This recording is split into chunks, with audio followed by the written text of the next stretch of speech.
Welcome back to Stream Mentor, and in this video we're going to be talking about how to set up OBS to stream on YouTube, Twitch, Mixer, Facebook, wherever you want. So let's get right into it.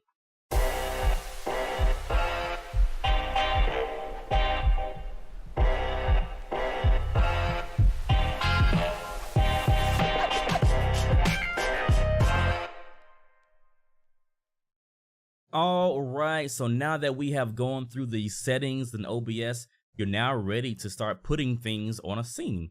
So we have our blank scene here, and like I mentioned, there are multiple things you can have. If you've seen a stream, if you've seen anybody stream, you'll notice they may have their camera up, they may have some elements from like overlays and alerts. This is where you're going to be putting all those different things. So to start off with, we have our blank scene. The first thing that we can add is let's say our camera. Now this is going to be a little bit weird because I have two OBSs up, so my camera is already in use, so you won't see my camera here again. Just keep that in mind. But if I wanted to add my camera, I just click on add, the add button here, and then I click on video capture device, and then we can just name it camera, and then it pops up options here, and of course we have our webcam that we would choose.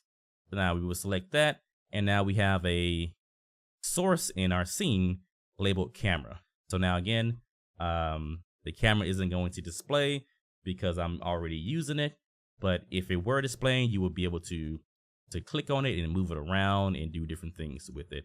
And if I wanted to change anything about this source, I can right click and go to properties, and then I could do some different things with it. So speaking further about your camera, one thing that will help your streaming to be more efficient is if you have a camera that has 1080p enabled on it, you don't have to have your webcam set to 1080p when you are streaming, because again, when you're streaming, a lot of people are going to be watching your stream maybe on their phone, or it's going to be on their browser, and the image isn't super huge unless they're in full screen. Whatever the case may be, you should be able to get away with having your camera at 720, and that's going to help you save a little bit of resources. You're not going to use as much CPU. So having your camera set to 720 is completely fine. My camera right now is set to 720, and I think it looks okay, right? I think it looks okay. But keep that in mind. Again, go through your properties, go through your settings here, and you can change the resolution with these options here. So now that you have your camera set up, you may want to add different things on your canvas, such as maybe an overlay, an image of like you see around me right now. So you would simply go to the plus sign again. You would go to image. You can name it overlay if you would like. And then you simply browse to that image. So let me browse quickly to my overlay, and then I'll show you how it looks on the screen.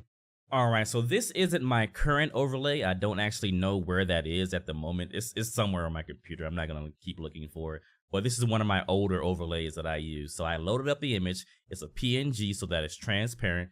Keep that in mind if you want to make your own overlays. Make sure it's transparent. You can use this option. I wouldn't use this because for something that's like an overlay, you want to make sure that it's always available.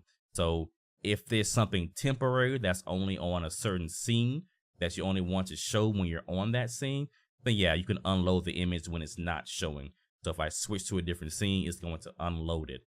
This keeps it loaded up so that when I switch back, it's just already there without having to load up again, which makes your stream smoother pretty much from the viewer standpoint. Anyway, here it is. So now we have our overlay. I can make sure, so you can unlock the preview here. So right click on your canvas and unlock the preview. And now we can move things around. So if I click on my overlay, you see I have it here. I can move it around. The red outline is pretty much where it sits in your canvas. I can resize it by going to the top here, dragging it, etc., etc.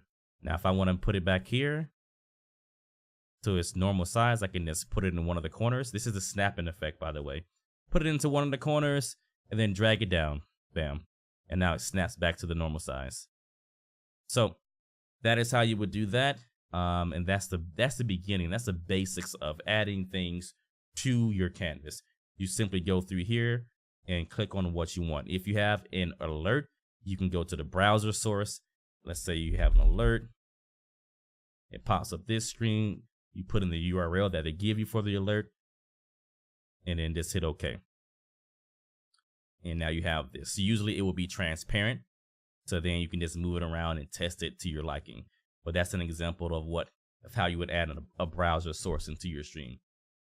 So you have your camera, you have your overlay up, and everything looks good. Now you need to add your game to your canvas, which is probably the most important part if you're going to be a gaming streamer. So how do you do that? Well, pretty simple. And now this is something, this is something that a lot of people get wrong. I've seen even some veteran streamers, for whatever the case may be, they have this not correct. And there's different ways to stream. So now you can choose your own method, whatever works best for you. But I'm going to tell you the reasons why you should use something and the reasons why you shouldn't, and their pros and their cons. So if you're looking to get your game into OBS, the proper way and the best method is to use game capture. Game capture, you can just set it to whatever you want or just leave it by the default name. Game capture will capture any full screen application. You can actually set it here, any full screen application. So if you put your game up, you put it in full screen on your second monitor. If you have a second monitor, it's going to capture. So why would you want to use this? Well, this takes up less resources on your PC because you're not capturing your entire screen. It's not like a one-to-one display. And also, this will allow you to stream without worrying about your desktop showing. So now what that means is you may have seen some streamers, if they alt tab out of their game, you can see them alt tabbing, you can see their messages popping up, you can see them scrolling around through their friends list on Steam. None of that will show if you're using game capture. And I think the reason why a lot of people get mixed up with using game capture is because it doesn't work automatically. And I'll show you what I mean, but it's not an immediate feedback. You have to click around a little bit for the game to actually show up on your OBS. So let's just show you. I'm going to choose game capture, and the defaults work pretty well. Let's hit OK, and let's boot up a game really quickly, and I'll show you exactly what I mean. All right, so I have Dead by Daylight booted up in the background. You probably can hear it because, again, we set up our desktop audio capture, so it's capturing the desktop audio. So you can hear it, but it's not showing on my screen, even though I have game capture set up. And this is what caused a lot of people to be like, what the heck is going on? I have game capture set up, my game is booted up, but it's not showing. All right, well, I'm just going to use display capture. The problem with game capture is, again, it's not immediate, so you have to actually go back to your game. You may have to click around a little bit. You may have to click just so that OBS registers that is a full screen application. And then you click around a little bit. When you go back to your OBS, now there's the game. You see? Easy peasy. But again, that's where a lot of people, they get mixed up, they get frustrated, they don't understand what's going on, so they switch over to display capture. So it's pretty simple. Now that I have my game, you can actually, let me mute this really quick. So now that we're back in OBS, I have my game set up in game capture is being captured correctly. I can move my overlay elements, my sources around so that things are where I want them to be. So let's say, for example, right now my game capture is on top. These are layers, so you can move them around. I'm going to move my overlay on top of the game capture, so now that it appears above that. You see how that works? And if my camera was here, I want that to be above the game capture as well, so I would move that above. And then that's how you would layer your elements on your canvas. Pretty simple. Now let's talk about display capture and when and why to use that. All right, so we're back here and I've hid my game capture. There is these little eyeballs down here. You can click them on and off to hide different elements of your canvas. Make sure if you hide your game capture, again, you go back into the game, you click around a little bit so that it pops up. But let's say, for example, I chose display capture because, game capture didn't work for me. I couldn't get it to work, whatever the case may be. If I go over here and I choose display capture, I can just name it display capture. Now I have this going on. All right, so it's pretty much copying my display. Anything on my display, you'll see. But if I go back over here to my game, so again, you see me alt tabbing around. I go back to the game. So now the game pops up here. Okay, so you're thinking, well, that's good. My game is showing, everything is fine. But if I click on this, You see my desktop is showing. I have my alerts up here. Somebody that's logged on to Dead by Daylight. There's a lot of things going on that you may not want your viewers to see. So for a lot of people, they'll look at this and they say, well, this is fine. They can see what I'm looking at. Things are good. I can stream this way. But from what I just showed you, the game capture is more efficient. It's not going to show your business. It's not going to show you alt tabbing around. It's only going to show the game, which is what you want people to see.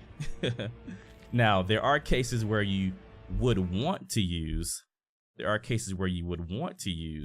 display capture. And I normally use display capture when I'm doing things like showing a YouTube video or a website, you know, things of that nature. Using display capture in that case makes sense, but not when I'm just playing a game. Game capture will work for probably 95% of games. It normally doesn't work for Windows Store games, you know, those Windows 10 Windows Store games.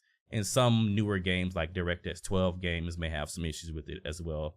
But under normal circumstances, game capture works just fine, and it's more efficient. It's not gonna show all your business, and you'll be good. This is actually a good case scenario because I had display capture enabled and I was alt tabbing around recording this video, and I had my PayPal password up on my other monitor, and it showed in the video. So again, this is a fine case as to why to not use display capture. Game capture is what you want to use 90% of the time. And one final thing that I'll talk about in this video is the mixer. Again, in the bottom here, the bottom middle. So we have different elements here already. We have our desktop audio. We have the microphone because, again, we set these up in our audio settings. So they're down here now. But if you want to change the volume of something, you can do it here. I would not change my desktop audio here because that's going to affect everything. If you have alerts set up, it's going to lower the volume of those. It's going to lower your game. It's going to lower any music. I would keep your desktop audio as well as your computer audio at 100%. And then if you want to change the volume of something, simply go through those items and lower them. Like if I want to lower my game, I would go to the sound settings in my game. If I was playing music, I would go to the website or whatever and lower the music on the website. Don't lower your desktop audio because, again, that's going to cause issues with everything else that you're using. So again, we have our settings here. So let's say, for example, your mic is a little bit too loud. You can change that here. You can go to the slider and lower the mic volume so you're not blasting everybody's ear. I usually keep my mic at around maybe, I think, a 40%. Whatever this is pretty much is what I keep my mic at. If I go here to advanced audio properties, so click on the little gear, advanced audio properties, it pops up in this manner. So you can actually set the percentage. So if you want your mic to be at 50% value, you can set it there. So I usually have it at 50%, which is -6 decibels. You can also, let's say you have an intro video, or you have some music that you have in your stream. You can change the volume here, but you can also set it so that you can hear it yourself. Otherwise, you won't be able to hear it. Your audience will hear it, but you won't be able to hear it. So monitor, you want to set this to monitor and mute output if you want to hear like music in your headphones. The reason why you have it monitor and mute output, because if you have it on monitor and output, it will be doubled up. So you'll be capturing it plus OBS. You'll be capturing it with your desktop audio plus OBS will be capturing it as well. So that's why you don't want to have it on monitor and output. So that's if you have like music or something, monitor and mute output. So I went back and I noticed that what I was explaining may have been a little confusing. So I have an example here for you now. So I have a video loaded up in my OBS, as you can see here. If I go to properties, you can see that it's just pointing to a local file on my computer. It's set to restart playback when the source becomes active. So when I click on the little eye, it becomes active and it plays. That's a pretty cool thing you can do in your stream if you want a video or something to show. Just do like that, and then bam, it's easy peasy. It always restarts. But the problem is right now, you can't hear it. I can't hear it, and you can't hear it either. So to fix that problem, we'll go down here to our gear. We're going to go to advanced audio properties. And as you can see, it's set to monitor off. We're going to set it to monitor only and mute output. Now, if we did monitor and output, it would play twice. It will play in OBS and then it will play to your stream as well. And that's going to double it up, which could cause problems if it's not completely in sync. It may be in sync, but just to solve that issue, just choose monitor only, as you can see here. And then when I play the video again, I can hear it, you can hear it, everything's cool. All right, and there you have it. That is a basic rundown of OBS. We went through a lot of the settings and how to set it up appropriately. There's a lot of other finer details that I'm going to get into in later videos, but I want this video just to be a quick, simple way for you to get started and know what settings to use and the basics of the application. So hopefully you enjoyed the video. Make sure you smack that like button, share the video if you know somebody that may need it, and also leave a comment if I didn't answer any questions you may have, or if you want to see some things in later videos. Make sure you check the links below because there's a lot of good information down there, including our new Discord. But check those links, and again, let me know if you have any questions or comments, and I will see you in the next video. Take care, guys, and peace out.